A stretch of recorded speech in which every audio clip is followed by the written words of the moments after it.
పోవడం, తాగడం సిస్టమ్. విడిపించే వాళ్ళు లేరు. భయంకరమైన స్థితిలో ఉన్నాను తెలుసా, భయంకరమైన స్థితి.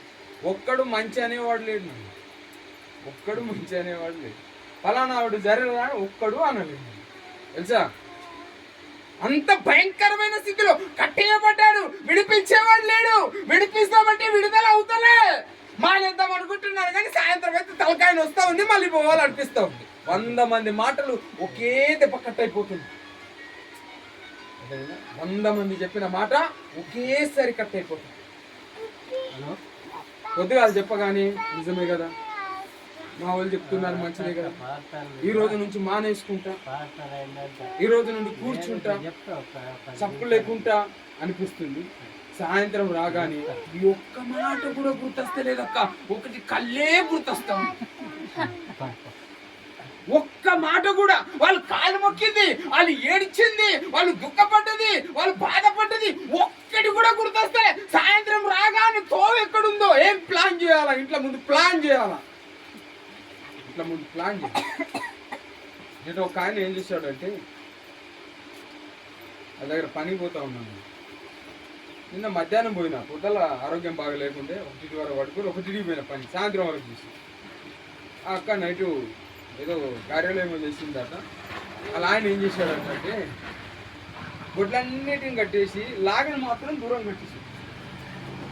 అందరూ ఏంటంటే ప్లాన్ ఇది. గొడ్లన్నిటిని మందలో కట్టేసాడు, చుట్టూ లాగని ఎక్కడ కట్టేసాడు, తిరగడంతలా కట్టేసాడు. అన్నీ కట్టేసిన తర్వాత భార్యతో అన్నాడట, తనుగు తీసుకున్నాడు అనలేదు భార్య.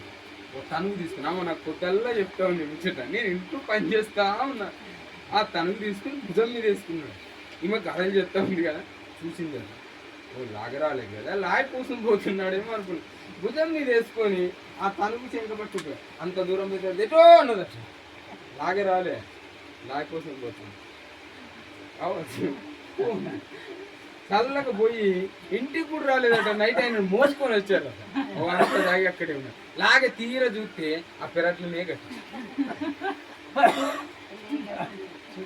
ఎంత బానిస అయిపోయాడు. ఎంత బానిస అయిపోతే అంత తెగింపు చేయాల్సిన అవసరం ఉంది. ఒక పెద్ద మనిషి సంపాదించాడు, చాలా సంపాదించాడు, ఫ్రీగా దుకాణం కట్టుకుంటున్నాడు. ఇప్పుడు 50,000 60,000 ఖర్చు పెట్టి దుకాణం కట్టుకుంటాడు. పైసలు తక్కువ లేదా కానీ ప్లాన్ ఏమైపోయినాడు అక్కడ, బానిస అయిపోయాడు. ఈరోజు పాపం చేసే ప్రతి ఒక్కరు కూడా పాపానికి ఏమైపోయామో, బానిస అయిపోయాము. మాట్లాడే వాళ్ళు కూడా బూతులు మాట్లాడతారు, బానిస అయిపోయావు. దేవుడు అంటున్నాడు, ఎవడు విడిపించలేడు నిన్ను, ఎవడు విడిపించలే. గొర్రె పిల్ల వాళ్ళే పనికిరావు, నీవు పనికిరావు. నువ్వు ఎప్పుడైతే విడిపించబడతావు, నీవు దేవునికి అవసరం ఉన్నది. ఆయన అంటున్నాడు, ఎవడైనా నిన్ను విడిపించే ముందు ఎవడైనా ఏమన్నా అంటే నా పేరు చెప్పు అంటున్నాడు. ఆ పేరు చెప్పు. ఎంత భయంకరమైన బానిసలో మనం జీవిస్తూ ఉన్నాం. హల్లెలూయా, హల్లెలూయా. ఈ గొర్రె పిల్ల దేవుని సన్నిధిలో విడిపించడానికి పోయాడు. పోయి అక్కడ విడిపిస్తూ ఉన్నాడు. విడిపించి పట్టుకొని వచ్చాడు. 2 మనుషులకు చెప్పాడు కదా, మొదట్లో చెప్పాడాక 2 మనుషులకు చెప్పాడు, పలానా ఊరికి బొడ్డి ఒక గొర్రె పిల్ల కట్టేసింది, దాన్ని విడిపించుకుంటాడు. పోయి ఆ గొర్రె పిల్లని ఎప్పుడైతే విడిపించుకొని వచ్చారో, వచ్చిన వెంటనే ఒక పరిశుద్ధుని యొక్క రక్తం కావాలి. అర్థమైందా? నిన్ను విడిపించాలి అంటే ఒకసారి అదే వాక్యం చదవండి అక్క. యోహాను సువార్త 34లో 36 చదవండి. 8:36.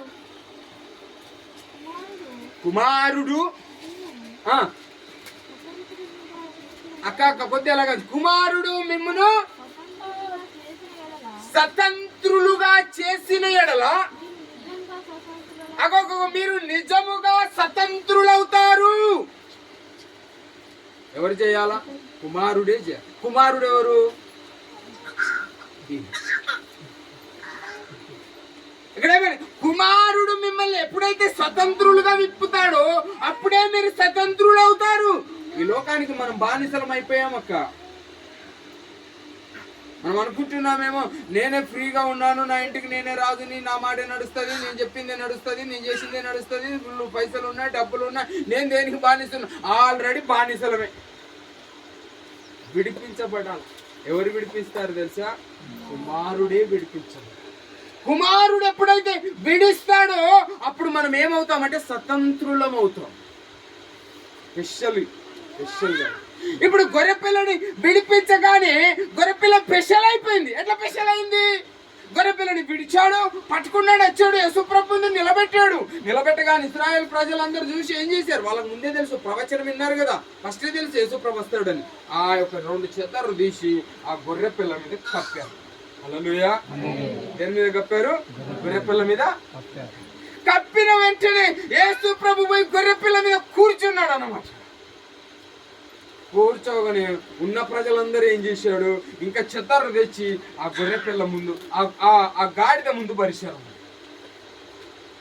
గాడిదకు అర్థం కాల, అసలు ఏంటి? కాడు కూడా కింద పెట్టి ఇస్తలే, పెడితే బట్టలే పడుతుంది. చూసావా? కట్టేసి ఉన్న గాడిద, పనికిరాని గాడిద, రోత ఒక పనికి రాకుండా అక్కడ కట్టేయబడిన గాడిద విడిపించబడినప్పుడు ఎవరి చేత విడిపింపబడింది? కుమారుని చేత విడిపింపబడినప్పుడు స్వతంత్రించబడుకున్నది. తీసుకురాగానే దాని మీద బట్టలు పడ్డాయి. సూపర్. బట్టలు ఏడబోయాయో? దేవుడు కూర్చున్నాడు. దేవుడు ఏడబోయాయో? కాళ్ళు లేపుతా ఉంటే బట్టేస్తా ఉన్నారు ప్రజలు కింద. హల్లెలూయా, హల్లెలూయా. ఎంత అద్భుతమైన పరిచర్య కావచ్చు. గొర్రెపిల్ల, ఆ గాడిద పిల్ల విచిత్రపోతా ఉంది. ఏంటి అసలు? నన్ను ఎవడి లెక్క చేయడియాలి? నాకు ఎవడు నీళ్లు పెట్టేవాడు కూడా లేడు. నన్ను సోకు చేసావు. ఎద్దునన్నా సోకు చేసి కడిగి కొమ్ముల కలర్ వేసి నూనె పోసి మంచిగా జూన్లేసి అదేసి కచ్చలేసుకొని పోతాడు. దానిదన్నా మంచిగా ఉంది.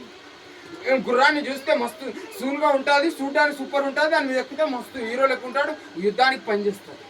కానీ నన్ను ఎవరు చేయలేదే? గాడిద కనిపిస్తావు. అసలు నన్ను ఎవరు ఇంతవరకు గుర్తుపట్టలే. ఇంత ఆనందం ఎక్కడి నుంచి వచ్చేసింది? నువ్వు స్వతంత్రంలో అయిపోయావు అంటే నువ్వు విడిపించబడ్డావు. పాపము నుండి విడిపించబడినప్పుడే నీలో అలాంటి ఒక ఉద్దేశం వస్తుంది. ఇప్పుడు నేను నీ ఇంతకుముందు చెప్పాను, ఒక పెద్ద తాగుబోతుంది, అర్థమైందా? ఇప్పుడు నేను ఎక్కడెక్కడైనా పోతే నన్ను పిలిచి మంచి శాలువలు వేస్తాను.